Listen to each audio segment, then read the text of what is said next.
नमस्कार मित्रांनो, general science standard 7 म्हणजे इयत्ता 7वी प्रकरण क्रमांक 3 प्रॉपर्टीज ऑफ नॅचरल रिसोर्सेस या प्रकरणावर आधारित एक्सरसाइज विथ आन्सर म्हणजेच आपण स्वाध्याय पाहणार आहोत. सेमी इंग्लिश आणि इंग्लिश माध्यमांच्या विद्यार्थ्यांसाठी अतिशय आयडियल असे उत्तर असणार आहे. तर आपण चालू करतोय. पहा मित्रांनो, आपण सुरू करतोय exercise with answers, topic number 3 properties of natural resources. So पहा, तुमच्यासमोर एक्सरसाइज दिसतोय. एकूण इथे 7 प्रश्न आहेत, 1 ते 7. तर त्या सगळ्या प्रश्नांची उत्तर आपण इथं शोधणार आहोत. आयडियल आन्सर नक्कीच तुम्हाला हे आवडतील. चला तर विद्यार्थी मित्रांनो, सुरू करतोय. स्टार्ट. तर पहा मित्रांनो, पहिला प्रश्न तुमच्यासमोर डिस्प्ले होतोय. काय प्रश्न आहे आपण पाहतो. पहिल्यांदा question number first, fill in the blanks with appropriate term. तर इथं ऑप्शन सुद्धा दिलेले आहेत. Temperature, volume, mass, density, humidity, acidic, wet, neutral and safe. तर पहिला प्रश्न ए पहा. The capacity of air to hold moisture depends upon the dash dash of the air. पहा मित्रांनो, याचा आन्सर आहे the capacity of air to hold moisture depends upon temperature of the air. Temperature वाढला तर moisture कमी होतो, temperature कमी झाला तर मॉइश्चर वाढतो. Number 2, water does not have a dash dash but has a definite dash dash and dash dash.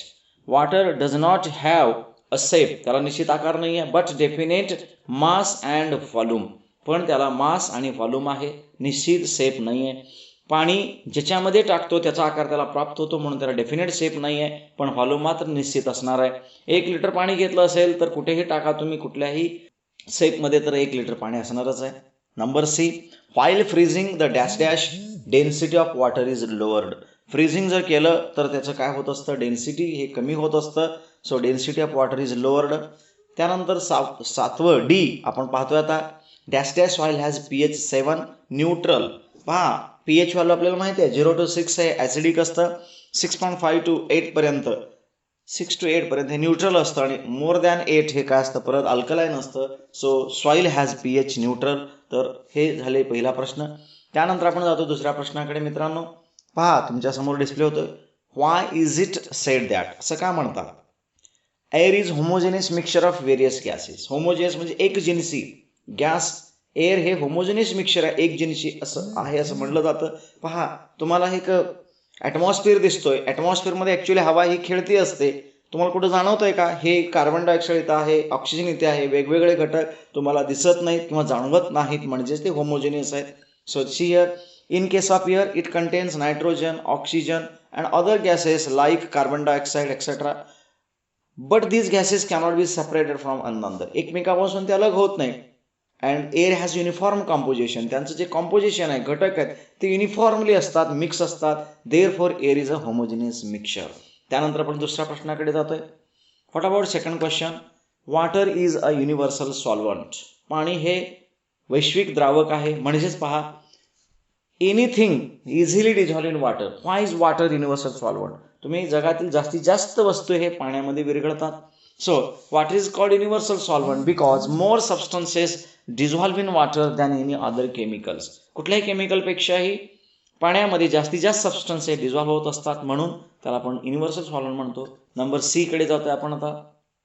There is no alternative to water for cleaning purpose. कुठल्याही वस्तू स्वच्छ करण्यासाठी पाण्या इतकं व्यवस्थित सोर्स नाही आहे.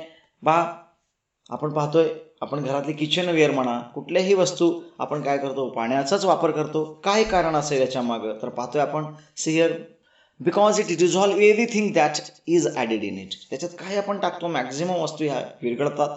Water is useful for cleaning purpose such as bathing, washing clothes etcetera. म्हणजेच आपण त्याच्या सहाय्याने आंघोळ करू शकतो, वॉशिंग द क्लॉथ्स, कार्स किंवा कुठल्याही वस्तू आपण सहज स्वच्छ करू easily. So it has no alternative. Okay, आता त्यानंतर आपण पुढे जातो मित्रांनो.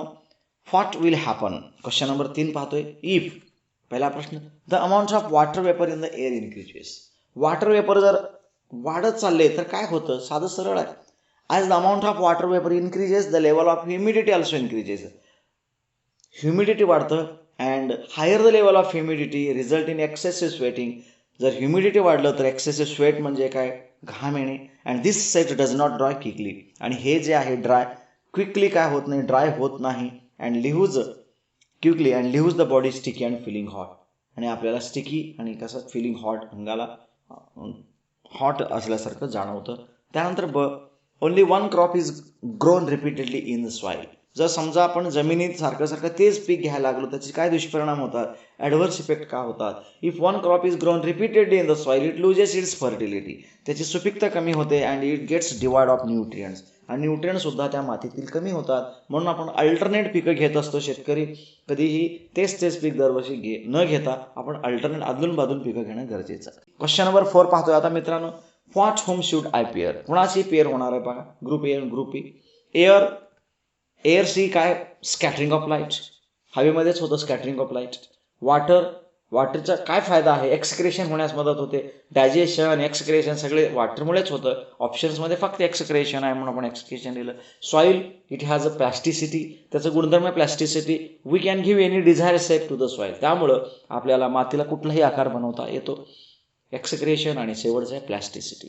Question number 4, state whether the following statements are true or false. पहा, sandy soil has low capacity for holding water. बरोबर आहे, ट्रू आहे. का तर सँडी सॉईल म्हणजे वाळू जास्त असतं, त्यामुळं पाणी धरून ठेवण्याची क्षमता कमी आहे. So it has a low holding water capacity. The substance in which a solute dissolve is called solvent.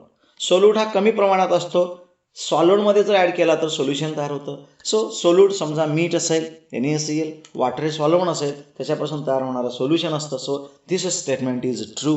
Number C, the pressure exerted by air is called atmospheric pressure. हवेपासून जे प्रेशर एक्झर्ट होतो त्याला आपण ॲटमॉस्फेरिकच म्हणतो, तर वातावरणीय दाब असं म्हणलं जातं. This statement is also true. Dear friends, we are move toward question number 6. Explain the picture in your own words. खाली ए आणि बी असे 2 पिक्चर दिलेले आहेत. वॉटर आणि दुसऱ्यामध्ये आईस आहे. क्रेव्हिक्सेस म्हणतो आपण त्याला, खड्डे असल्यासारखा होतो. तर काय नेमकं दोघातला फरक आहे पहा. वॉटर त्याचं व्हॉल्यूम कमी दिसतंय, आईसचं मात्र व्हॉल्यूम वाढलेलं आहे. का? If figure A crevice contains water, त्याच्यामध्ये वॉटर आहे. इफ वॉटर फ्रीजेस, ते आपण फ्रीज केलं, इट एक्सपांड होतं. Therefore in figure B, due to that freezing, ते फ्रीज झाल्यामुळं water turn into ice and its volume increases. Volume increase झाल्यामुळं काय होतं, तुम्हाला त्याचं व्हॉल्यूम जास्त आहे, म्हणजेच त्या क्रेव्हिसेसवर त्याचा दबाव जास्त पडलेला आहे. यामुळेच तर हिवाळ्यामध्ये नळ वगैरे फुटत असतात. पहा, तुम्हाला चित्रामध्ये दिसतंय पाण्याचं रूपांतर कशामध्ये होताना दिसते तुम्हाला, आईसमध्ये. त्यामुळे त्याचं काय वाढत चाललेलं आहे, व्हॉल्यूम वाढण्यास मदत होत असते. क्वेश्चन नंबर 7 कडे जातोय. Write the following questions in own word. स्वतःच्या भाषेत लिहिणार आहे आपण. How is a light scattered by the air. पहा, air is a mixture of gases, smoke, dust and very fine particles. बघा, माहिती आहे तुम्हाला एअर कशापासून बनलेला आहे. when the rays of light falls on these particles, जेव्हा त्या पार्टिकल्सवर लाईट पडतात, these are spread scattered in all direction. 5 चित्रामध्ये तुम्हाला दिसतंय त्या पार्टिकल्सवर सूर्याची किरण आल्यानंतर सगळ्या दिशेनं ते काय झालेले आहेत, तर स्प्रेड झालेले आहेत. त्यालाच आपण स्कॅटरिंग ऑफ लाईट म्हणतो. क्वेश्चन नंबर बी बघा. Explain the various properties of water. पहा, प्रॉपर्टीज आपण पाहतोय. Water occurs in liquid state. पहिल्यामध्ये तुम्हाला जे लिक्विड स्टेटमध्ये normal condition. Water is fluid म्हणजे वाहत जाते ते एका ठिकाणून दुसरी ठिकाणी. Water does not have its own shape, त्याला निश्चित आकार नाही आहे, but it has a volume. बघा, हे दुसऱ्या पिक्चरमध्ये तुम्हाला दिसतं 100 ml 100 ml व्हॉल्यूम सेम आहे, बट प्रत्येकाचा आकार पहा.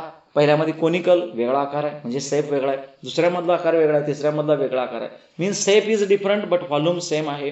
Water is tasteless and colourless. तर तुम्ही तिसऱ्या चित्रामध्ये पाहू शकता, टेस्ट नाही, त्याला कलर सुद्धा नाही आहे. So it has a water is tasteless and colourless. Okay. After then we are move towards number C. Why is the density of sea water more than the rain water. पहा मित्रांनो, sea water आणि fresh वॉटरमध्ये फरक लक्षात हवं. Salt जास्त असतं, saline water जास्त असतं, त्यामुळे ती डेन्सिटी वाढण्यास मदत होते. So sea water has more density than rain water because it contain salt ions. सॉल्टचे आयन्स असतात. This salt ions make the sea water heavier. म्हणून सी वॉटर हेवियर होण्यास मदत होते. Which means the mass of the water increases due to the presence of salt ion. Mass वाढलं त्यामुळे density वाढली. So it becomes heavier. After then D कडे जातो आपण मित्रांनो. What is the importance of good soil structure. पहा, good soil structure 2 picture दिसतात, एक बॅड आहे, गुड आहे. जे ब्लॅक कलरचं दिसते गुड आहे आणि दुसरं जे दिसते बॅड आहे. तर पहा त्याचे काय फायदे आहेत गुडचे. The fertility of soil depends upon soil structure. मुळातच सुपीकता जी आहे मातीची ते त्याच्या कलरवर आणि स्ट्रक्चरवर डिपेंड करते. Roots get a sufficient supply of oxygen. जर फर्टिलिटी चांगली असेल तर त्यांना सप्लाय ऑफ ऑक्सिजन चांगला मिळतो. वॉटर ड्रेनेज गुड असतं, पाणी वाहून येण्याची किंवा त्याच्यातून बाहेर जाण्याची क्षमता चांगली असते. त्यामुळं the roots of plants grow well, म्हणून त्याचे रूट्स व्यवस्थित जमिनीत खालीपर्यंत जातात. After then we are 2 words numbers D नंतर आपण जातो ई कडे. पहा मित्रांनो, E what are the various uses of soil. सॉईलचे वेगवेगळे उपयोग काय आहे पहा, चित्रामध्ये दिसत आहे तुम्हाला व्हेरियस युजेस तुम्ही पाहताय. पाहूया आपण. प्लांट कॉन्झर्वेशन करता येतं, मातीमध्येच प्लांट्स कॉन्झर्वेशन होत असतं, म्हणजे जतन केलं जातं, means to help plant grow. Number 2 water conservation. पहा, पाणीसुद्धा धरून ठेवण्याची क्षमता कशात आहे, सॉईलमध्येच आहे. So soil holds the water. And plasticity means soil can give any desired required or desired shape. This property is called as plasticity. आणि त्यामुळं आपल्याला विविध प्रकारचे वस्तू बनवता येतात मडपासून. बघा तुम्हाला चौथ्या चित्रामध्ये दिसतंय डिझायर्ड शेप दिलेले, असे विविध वस्तू आपण बनवू शकतो. नाव dear friends, we are move towards the next question. Why is density of water. त्यानंतर आपण पुढच्या प्रश्नाकडे जातोय. पहा मित्रांनो, what is the need and importance of soil testing from point of view of farmers. पहा, सॉईल टेस्टिंग कशा पद्धतीने केलं जातं आणि ते का गरजेचं आहे. सो बघा, the proportion of various ingredients of soil can be determined by the soil testing. Proportion म्हणजे प्रमाण, इनग्रेडियंट म्हणजे मिनरल्स वगैरे जे आहे त्यांचं प्रमाण योग्य आहे का नाही ते पाहण्यासाठी सॉईल टेस्टिंग करतो. During soil testing the soil is examined for colour. त्याचं कलरवरून लक्षात येतं, टेक्स्चर, पोत and the proportion of organic matter. हे सगळं आपल्याला समजण्यास मदत होते. If it is deficiency we can adjust it. त्याच्यासाठी आपल्याला परत ॲडजस्ट करता येतं, ॲड करता येतं. आणि त्यानंतर आपण जातोय next question G. What is the importance of an air in transmission of sound. साऊंडचं ट्रान्समिशन होताना एअरचं काय तिथं महत्त्व आहे पाहताच्या चित्रामध्ये. If there is no air no transmission of sound. म्हणून sound cannot travels without a medium. त्याला माध्यम असल्याशिवाय साऊंड पुढे जात नाही. So we cannot listen to the sound in vacuum because of absence of air. हवा नसल्याशिवाय, हवा असेल तरच आपले साऊंड ऐकू येतो. If there is no air no sound or no medium no sound. तर आपण पाहिलेलं आहे. त्यानंतर आपण शेवटच्या प्रश्नाकडे जातोय. Why should a glass bottle completely filled with water never be kept in a freezer. कधी ही बाटली आपली जी आहे पाण्याची बाटली पूर्ण काठोकाठ न भरता थोडं कमी पाणी त्याच्यात भरावं का, तर त्याचं उत्तर आपण पाहतोय. पहा, फुल टू भरल्यामुळं पहिल्या पिक्चरमध्ये तुम्हाला दिसतंय कसा त्याचा आकार बदललेला आहे आणि दुसऱ्यामध्ये तर ते पूर्णपणे ब्रेक झालेलं आहे. का, we know that water expand after freezing. Freeze झालं तर त्याचं एक्सपांडेशन होतं. And if a completely water filled glass bottle is placed in freezer. Glass bottle, काचेची बाटली जर आपण फ्रीजरमध्ये ठेवलं the water would freeze. Definite freeze होणार आहे. It expand resulting bottle to break. आणि ते फुटण्याची शक्यता असते. मग आपण कधीही पाणी थोडं कमी असताना त्याच्यात ठेवणं गरजेचं आहे. मित्रांनो, मला वाटतं सगळ्या प्रश्नांची उत्तरं तर झालेली आहेत. तर आपण थांबतोय. नेक्स्ट व्हिडिओमध्ये परत भेटू. तोपर्यंत थँक्यू.